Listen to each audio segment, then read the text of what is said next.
Hello Sagittarius, how's it going? I'll be reading for your sun, moon, and rising for the time span of October 26th to November 2nd. So happy Halloween.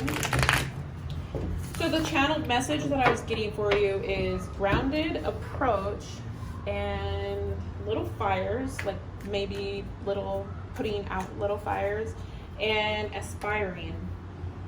So it seems like there's something grounded going on, but there might be little fires that you have to put out, or maybe something that seems to be trying to bog you down a little bit, and you're like, I am going in the right direction, right? So why am I having these, I have to deal with like these little things, and I shouldn't have to deal with them. So there's a sense of also aspiring. Okay, so let's see what's going on for you. I'm going to go ahead and do this. So for your core energy, we have the Knight of Swords, which is the Sky Tom right here. Wow, this is really interesting because it's a very fast energy. And then we have the Eight of It's the Eight of Cups reversed, okay? So it looks like this is, in some sense, it's a challenge, and in another sense, it's aspects this as a compliment. So let's see what happens with that. It looks like there's like a sense of, it almost seems like things are getting in the way of, like, you know, this energy. You're like, no, but I want to like go this way. Like, I'm trying to go forward. Why do I have to deal with this energy of like, sort of like, you know, weighing me down, like sort of like reminding you of what other things you need to focus on. It's kind of like a kid that's like pulling on your shirt and wants a lollipop or something, or you have to deal with like your mom or just something like that you're like, can't I just focus on what I'm doing? Like, why am I, you know, being bogged down like this? So let's see.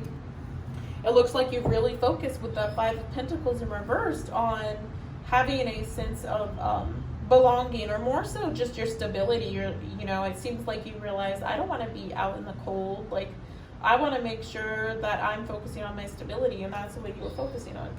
And with your past position, we have the Emperor reversed.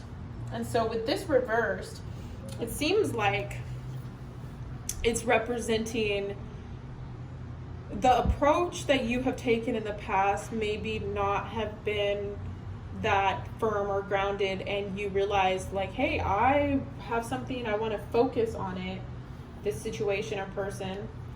And right now your intuition in the present position with the High Priestess is like, do I need to change my whole approach on what I'm doing? So it seems like you have created something. There's this sense of having gone through some trials and made some judgments about things, and you know, right now you're sort of questioning, and you're like, I don't know, like I don't know what's wrong, like why is this happening? And so in the future position, you have the Fire Tom, which is the wands for the Knight of Wands card right here.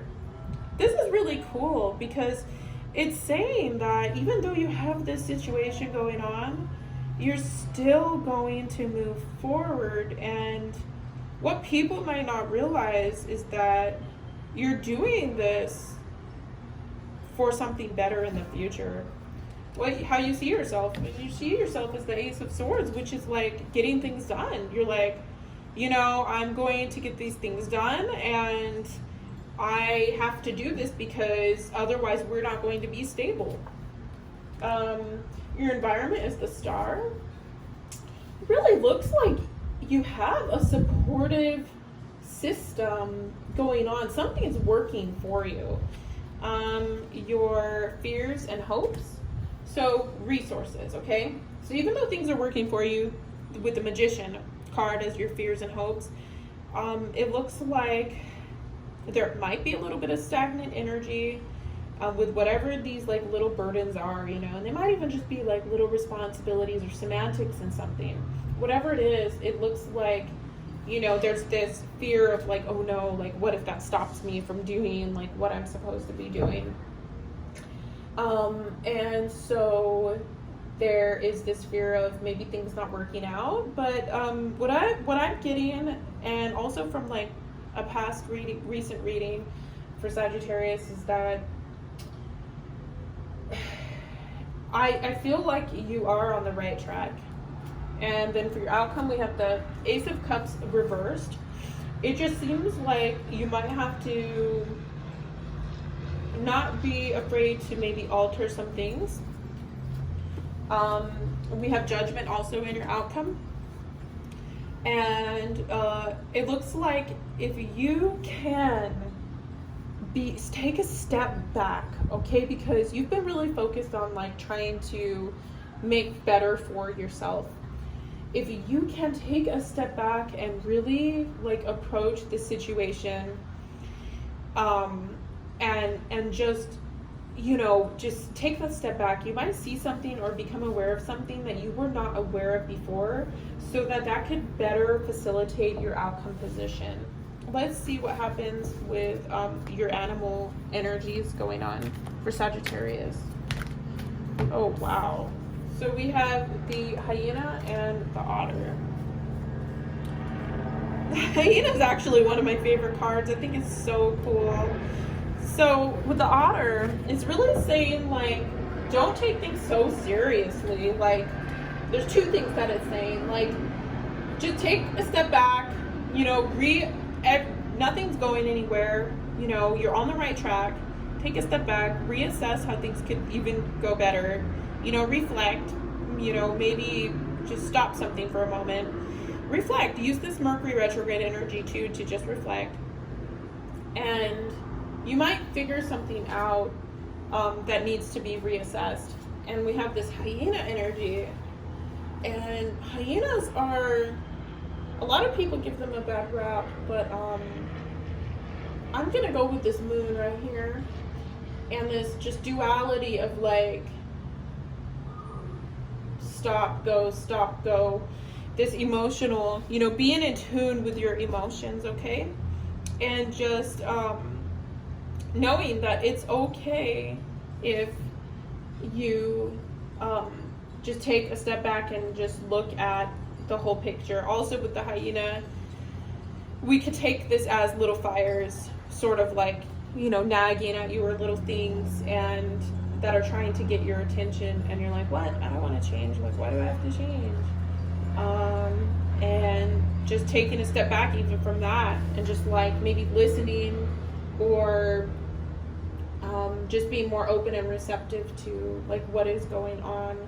And the hyenas, I believe, people think that they're part of the, I don't remember which one it is, if it's the cat or the dog family, but they're, oh yes, some people think they're like a part of the dog family, but they're actually more a part of the cat family, I believe. So that's really interesting, because cats are sort of independent, isolated creatures. And something that you might want to think about is how isolated have I been on this journey that I've been on. Maybe I just need to like take a break. So anyway, that is your reading. I hope it helped. And I look forward to reading for you for your next week. Bye.